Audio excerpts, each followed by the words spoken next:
Hello, my name is David Blake. I'm a student of Econ 110, Economics of the Underclass, and this is my video on a topic that I chose for what we learned about during the semester. I chose demographics as my topic, and we'll be discussing that today. Demographics is the study of populations. Now, that's the internal makeup of the people within a nation. It can be their race, their gender, their age. Even some demographics even go deeper for their career choice, for instance.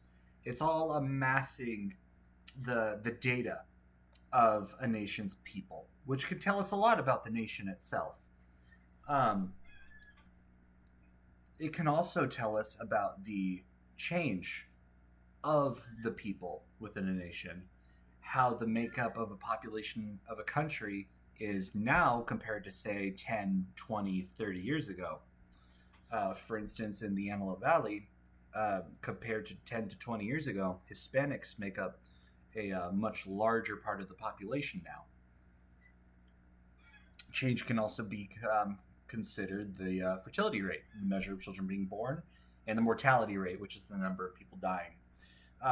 That is a way for people to enter a nation through being born, but it can also be through migration or emigration for leaving. There are many different theories about demographics, namely to do with the ways population can affect a nation. The first theory is Malthusian theory.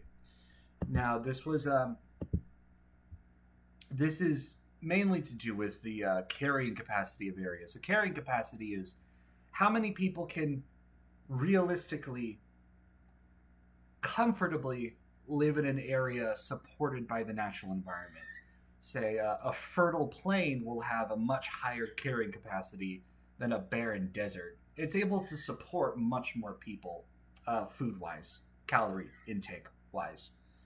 A couple of other major factors of Malthusian theory. Earth has a finite number of resources, and people share those resources. Depending on the carrying capacity of an area, a population will grow to match that. Thomas Malthus was mainly concerned with exponential population growth. He didn't see that the Earth had a supposed cap, apart from carrying capacity, on a population. There are checks on population growth, but he was mainly terrified that humans would destroy each other over these finite resources, not through war, not through disease or famine, but through overconsumption.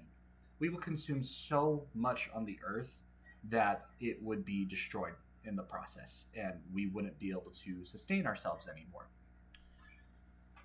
Another theory is the theory of zero population growth, which is a neo-Malthusian theory. This came after Malthus.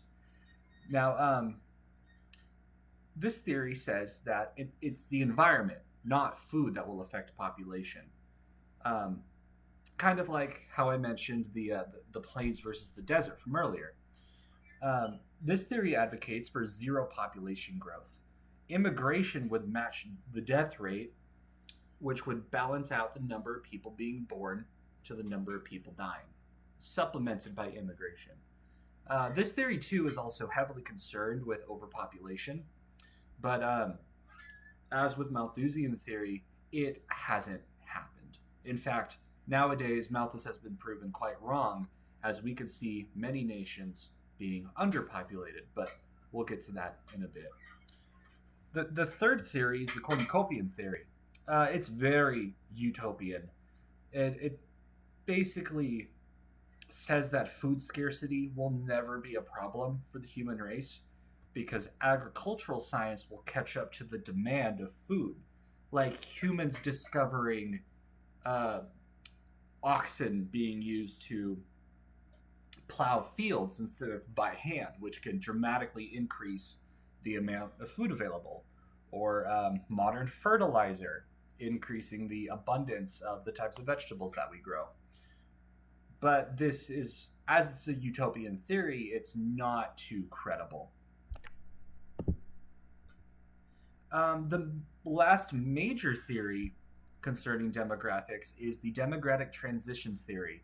Now, this sees demographics as evolving in stages relative to a country's development. In stage one, birth, death, and infant mortality rates are all very high, while life expectancy is short. This is the type of development that can be seen throughout all of human history up until the modern day. Like living in the United States pre-electricity, pre-medicine theory. As countries begin to industrialize, they enter stage two, where birth rates are higher while infant mortality and the death rates drop. Life expectancy in this stage increases. A lot of underdeveloped nations today are still in stage two, such as those in sub-Saharan Africa or in parts of Central Asia, like Afghanistan. Stage three occurs once a society is industrialized. Birth rates continue to drop, while life expectancy continues to increase. Death rates also continue to decrease. A semi-industrial nation can be at this stage, like Mexico or those of Eastern Europe. In the final stage, stage four, we see the post-industrial society. Birth and death rates are incredibly low. People are healthier and live longer. Society enters a phase of population stability. But as many people live longer, this can create what we see to be an inverted pyramid on a population graph. As more people live, and more people live to be old, then they will heavily outnumber the amount of young people within a nation. In stage four, population may even decline. As aforementioned, many developed nations, heavily developed nations, fall into this category, like those in Europe, Sweden, Finland, Denmark, even the United States nowadays, or places like Japan. Demographics can affect a nation's economy. Depending on the age of a country, many different industries can have different opportunities. And by age of a country, I mean the age of their population. A younger nation may be more innovative or have the manpower for more blue-collar jobs. People are able to work. They have the physical ability because of their youth. They're in the prime of their life. They're able to go do more physical labor. An older nation will struggle as more and more people leave prime working age, leaving a shrinking young population to support them. This not only has ramifications for a country's GDP, but also for the health of their welfare systems. A welfare system can be strained if many older folk are using it, with less younger folk paying into it. Many different countries are aging today, such as in Japan and South Korea. Japan is the most famous example.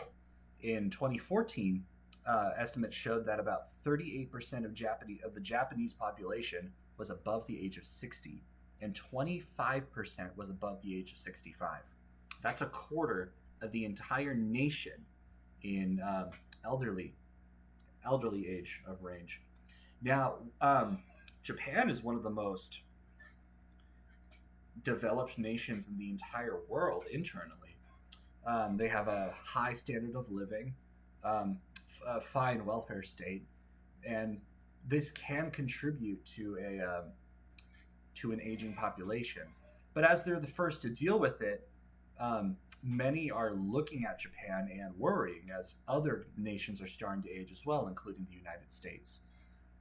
As we see these countries develop more, we'll also be able to see different nations tackling this issue in many different ways. We'll probably see Japan and South Korea doing so first. Thank you so much. Have a good day.